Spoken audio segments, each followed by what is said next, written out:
उत्तर प्रदेश में ऑपरेशन लंगड़ा लगातार कामयाबी हासिल कर रहा है और ऐसे लोगों के खिलाफ पुलिस लगातार एनकाउंटर की कार्रवाई कर रही है जो सीएम योगी का वो बयान भूल गए हैं कि अगर अपराधी कोई क्राइम करके भाग रहा है तो उसको अगले चौराहे पर यमराज खड़े मिलेंगे।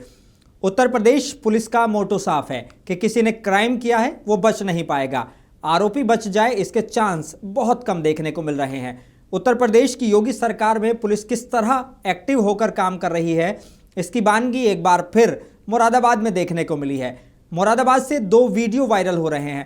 पहली वीडियो में एक बुर्का पहनी महिला जा रही थी, तभी एक युवक आया और महिला से अश्लील हरकत की और महिला को गलत तरीके से छुआ और फरार हो गया।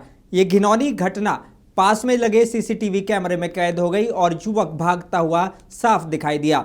इसके बाद एक्शन में आई मुरादाबाद पुलिस और कार्रवाई करते हुए आरोपी को मुठभेड़ के बाद गिरफ्तार कर लिया।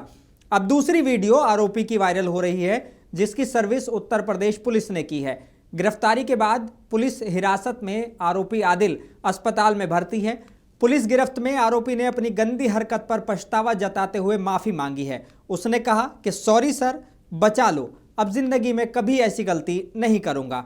पूछताछ के दौरान अफसरों ने सख्ती दिखाई तो युवक ज्यादा गिड़गिड़ाने लगा। पुलिस अधिकारियों का साफ तौर पर कहना है कि बहन बेटियों के साथ इस तरह की घटनाओं को किसी भी कीमत पर बर्दाश्त नहीं किया जाएगा।